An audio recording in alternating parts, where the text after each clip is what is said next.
नमस्कार.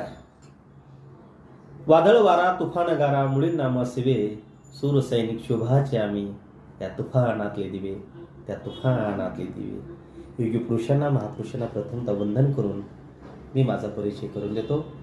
माझं नाव रावसाहेब माणिकराव डोंगरे, प्रभाग क्रमांक 25 एसी प्रभागातून. गेली 5-10 वर्षापासून मी सातत्यानं समाजाचं काम करत आहे. त्याचप्रमाणे सर्वसामान्य माणसाच्या छोट्या मोठ्या कोणत्याही अडचणी असो त्यांच्या हाकेला धावणारा म्हणून माझी नक्कीच आमच्या प्रभागामध्ये ओळख आहे. म्हणून लोकांनी मला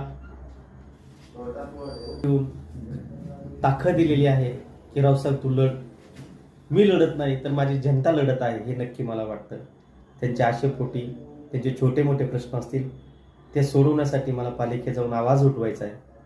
यासाठी माझ्याकडनं त्यांच्या खूप अपेक्षा आहेत, त्या मला पूर्ण करण्यासाठी उभं राहायचं आहे. पुढे प्रभागासाठी ध्येय धोरण काय असणार आहे तुमचं? प्रभागासाठी माझ्या खूप काही ध्येय धोरण आहेत.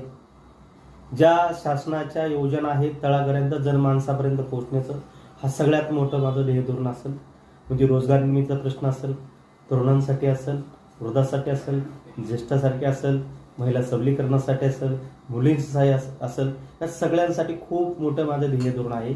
यांना जास्तीत जास्त लोकांना त्यांचा रोजगार कसा निर्माण होईल, त्याचबरोबर त्यांचे छोटे मोठे प्रश्न असतील. आमच्या कॉलेजला सगळ्यात मोठा जो प्रश्न आहे तो टांगली तलवार आमच्या डोक्यावरती आहे, तो म्हणजे रस्ता बाधित आमचे घरं आहेत.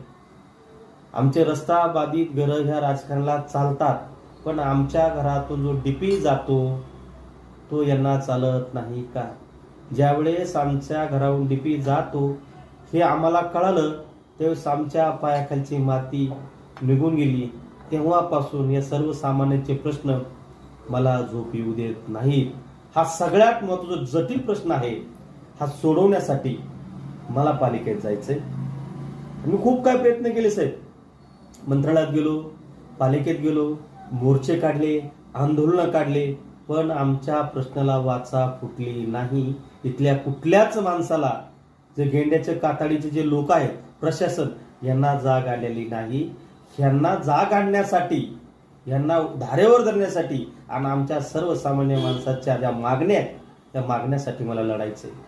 जोपर्यंत सत्तेत जाणार नाही तोपर्यंत खऱ्या अर्थानं माझ्या माणसाला मी न्याय देऊ शकणार नाही. म्हणून माझं परिवर्तन करण्यासाठी, समाजासाठी काहीतरी करायचे, ह्यासाठी मला पालिकेत जायचंय.